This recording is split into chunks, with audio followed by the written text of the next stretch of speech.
Imagine this. You're standing in the middle of a heated argument. Your heart pounds. Each word feels like a weapon, every sentence a skirmish.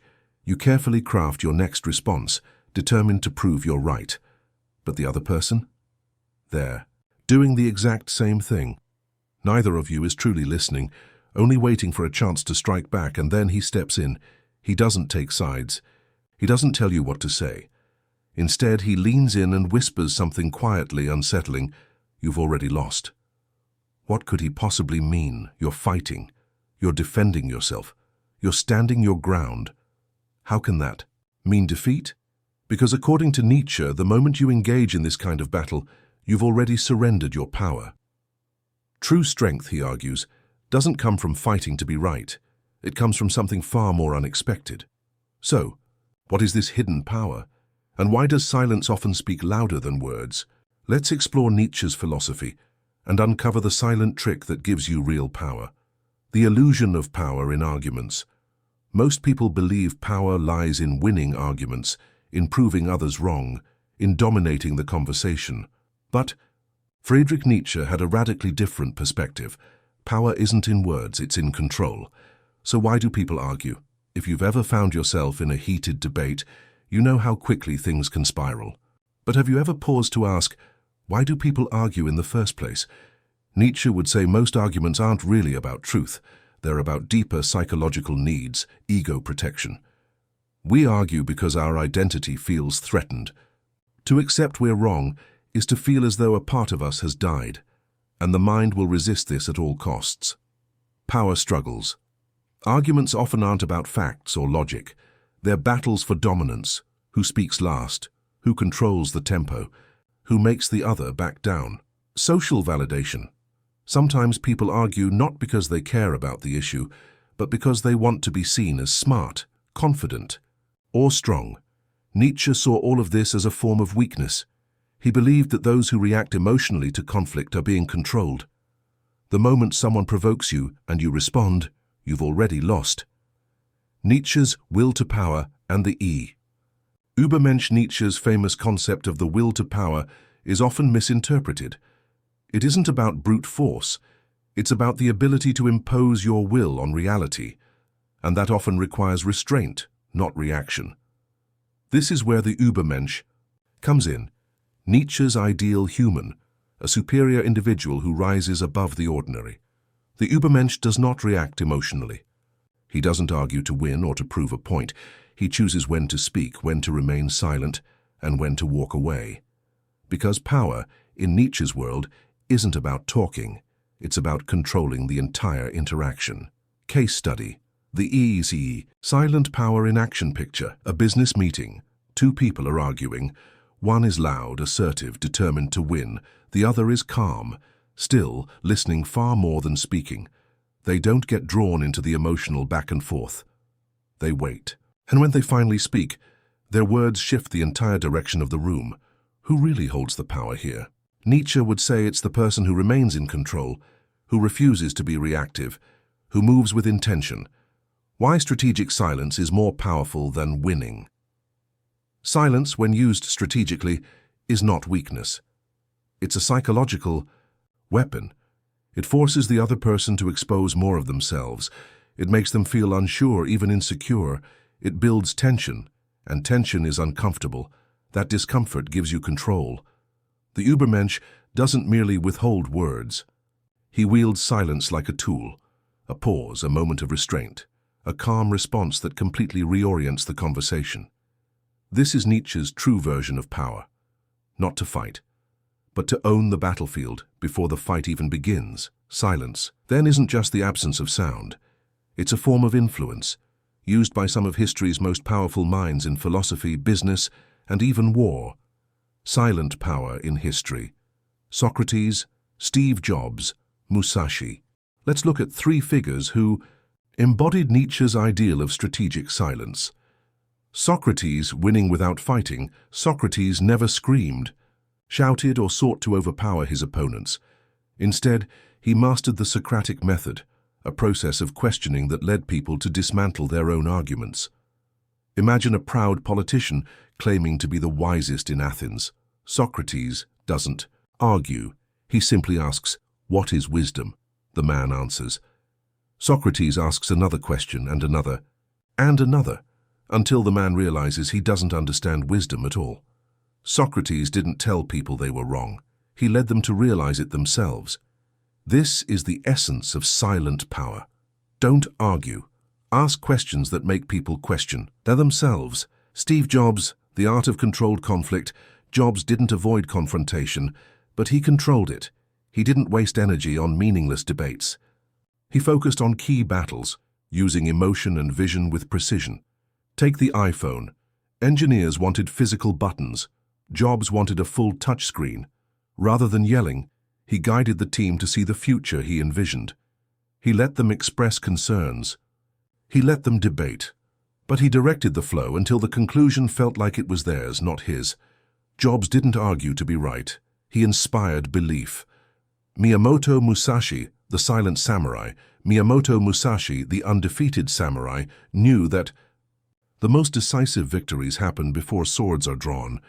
In his duel against Sasaki Kojiro, Musashi arrived hours late. Kojiro, a renowned swordsman, was enraged. That anger clouded his judgment. Musashi defeated him effortlessly. His greatest weapon wasn't his blade, it was psychological warfare. Just like Nietzsche's Übermensch, Musashi mastered his emotions and then used the emotional reactions of others against them. The common thread, power through self-control, what unites Socrates, Jobs, and Musashi. They didn't waste energy on petty arguments. They didn't react. They dictated the terms. They understood that true power isn't in being loud, it's in being unshakable. The next time you're tempted to argue, ask yourself, am I reacting emotionally, or am I directing the situation? Because real power is silent, the deeper psychology of arguments. So why do we argue? Why do we need to prove we're right, even when it's clear the discussion is going nowhere? Because arguments aren't really about truth, they're about power. And the more you argue, the more you reveal your insecurities, your emotional triggers, the fact that someone else is controlling your reaction. Nietzsche understood this long before. Modern psychology caught up. Modern psychology confirms. Most arguments aren't logical, they're psychological. We think we're defending our beliefs, but in truth we're often just reacting to deep emotional patterns.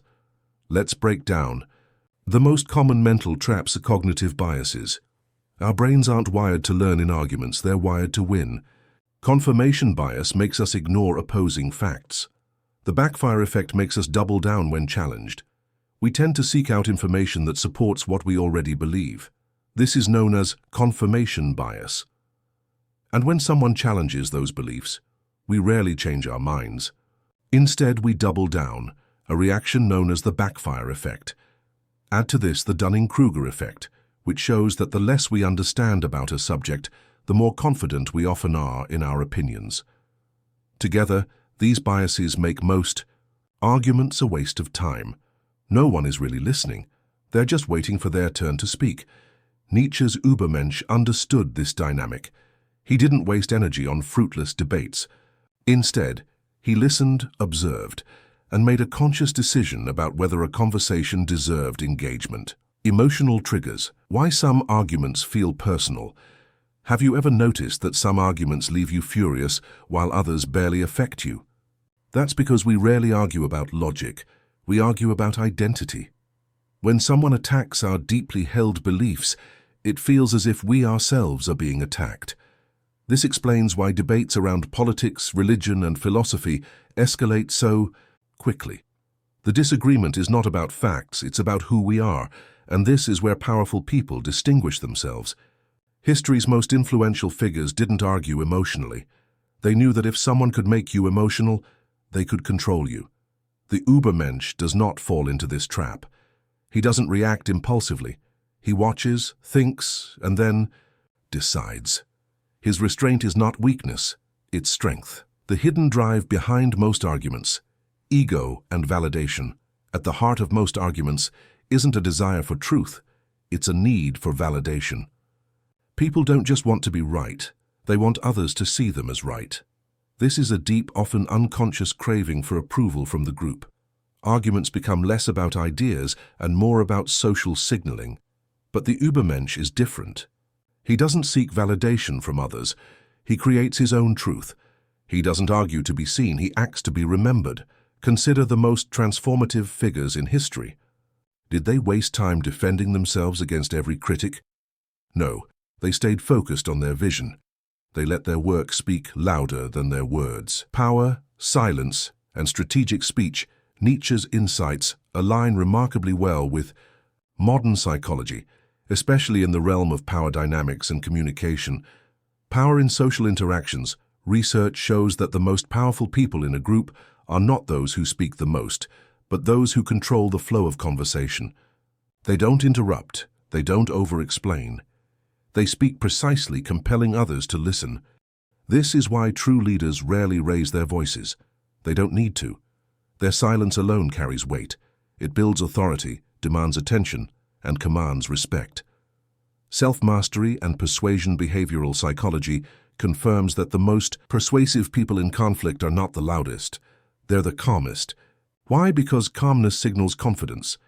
Nietzsche believed that real power came from self-mastery. The Übermensch is not a slave to emotion. He does not react. He chooses, and that alone makes him untouchable.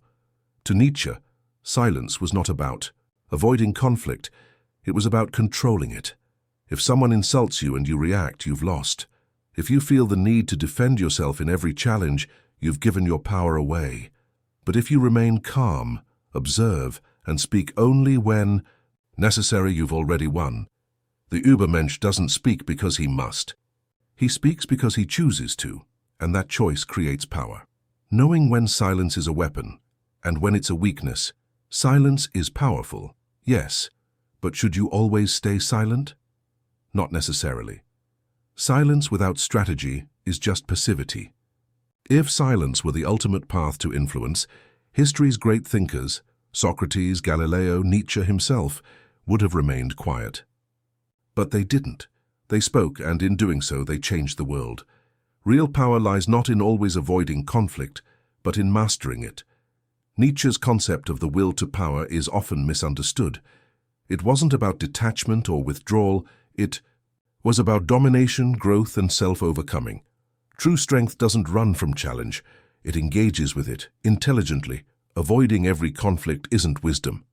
Often, it's fear pretending to be restraint. The Übermensch doesn't bicker over petty things, but he also doesn't avoid meaningful confrontation. He recognizes that conflict is a crucible for strength. Why do most people avoid arguments? Because they're uncomfortable.